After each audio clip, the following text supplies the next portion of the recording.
अरे आप कहते हैं मोदी जी मैं भी चौकीदार, मोदी जी के समर्थन में लोग कहते हैं मैं भी चौकीदार।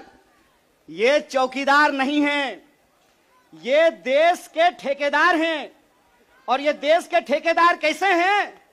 क्योंकि इस देश के लोगों का, उनके भविष्य को ये ठेके पे कर देना चाहते हैं। ये जो अग्निपथ योजना है, इसकी मोटी मोटी बात आप समझ लीजिए। मैं बड़े ध्यान से सारा प्रेस कॉन्फ्रेंस सुन रहा हूं। प्रेस कॉन्फ्रेंस में सरकार जिलेबी की तरह गोल गोल कर रही है, हर चीज को सब कुछ बोल रही है, सब फायदा गिना रही है। हो सकता है कि कोई भाजपा का मंत्री यह भी आकर के कह दे कि अग्निपथ योजना में शामिल होने के बाद आपका बाल नहीं गिरेगा। जिस तरीके से उसके फायदे गिनाए जा रहे हैं, लेकिन असली बात नहीं बताया जा रहा है।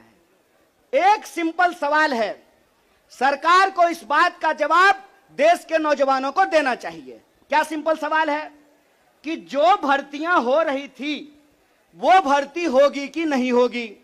सवाल नंबर एक। सिंपल बात है, पहले आर्मी में हर साल 75,000 कम से कम लोग बहाल होते थे। बाद में बीजेपी ने इसको घटा करके 50,000 कर दिया और पिछले 2 साल में, अब तीसरा साल है, 50,000 लोगों को की भी भर्ती नहीं की गई। बहाना क्या दिया गया? बहाना दिया गया कि कोरोना था इसीलिए भर्ती नहीं किए। हाय मोदी जी, कोरोना था तो चुनाव लड़ लिए, बंगाल में जाकर के दीदी ओ दीदी कर लिए, सब जगह चुनाव हो गया, उत्तर प्रदेश का चुनाव हो गया, बुलडोजर बाबा आ गए, लेकिन आर्मी की भर्ती नहीं हुई। यह बेईमानी है कि नहीं है? रोजगार देने में कोरोना है और चुनाव लड़ने में कोरोना नहीं है।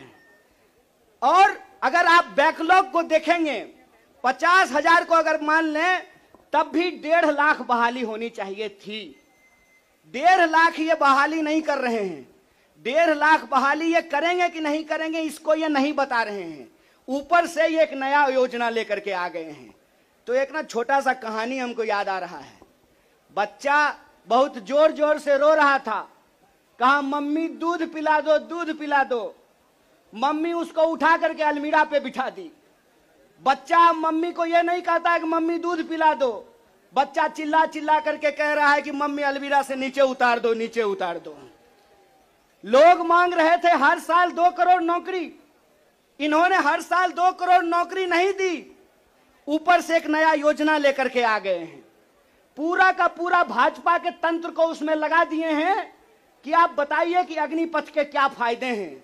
अरे सिंपल सी बात है, बिहार में एक कहावत है, नहाया हुआ शरीर और खाया हुआ शरीर नहीं छुपता है। जो चीज अच्छी होती है उसका फायदा बताने का जरूरत नहीं होता है। जो चीज में कोई खराबी होती है उसका खराबी छुपा करके, आपके घर पे कोई सामान बेचने के लिए आता होगा तो उस सामान का सब कुछ अच्छा अच्छा ही बताता होगा। आप ट्रेन में जब जाते होंगे, बस में जाते होंगे, तो जब जूसर बेचने वाला आता है तो एक संतरा से आपको 1 गिलास जूस निकाल करके दिखाता है, और वही जूसर जब आप घर पे लेकर के जाइएगा तो आधा गिलास जूस भी आपको आपके घर में नहीं निकलेगा। ये जो बेचने की मानसिकता होती है, इस बेचने की मानसिकता के खिलाफ हैं। ये सत्याग्रह 2 लोगों के बीच में है। जावेद अख्तर ने लिखा है, इस एक हमारी एक और उनकी मुल्क में है आवाजें दो आवाज है। एक वो आवाज है जो इस देश को बेचना चाहता है, वो देश के सरकार में बैठे हुए हैं। एक वो आवाज है जो देश को बचाना चाहता है, वो सड़कों पे खड़ा है, वो जंतर मंतर पे बैठा हुआ है, वो सत्याग्रह कर रहा है। और ये सत्याग्रह हम इसलिए कर रहे हैं कि सरकार के झूठ को हम समझ रहे हैं। झूठ क्या है? झूठ है कि ये लोग परमानेंट बहाली को बंद करने जा रहे हैं।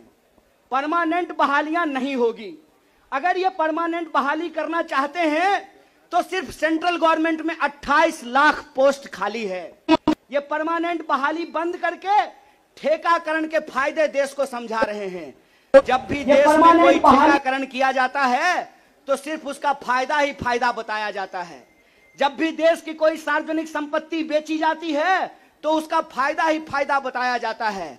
लेकिन इस बात को याद रखिएगा कि देश में अगर सारी सार्वजनिक संपत्तियों को बेच दिया गया तो देश का क्या होगा।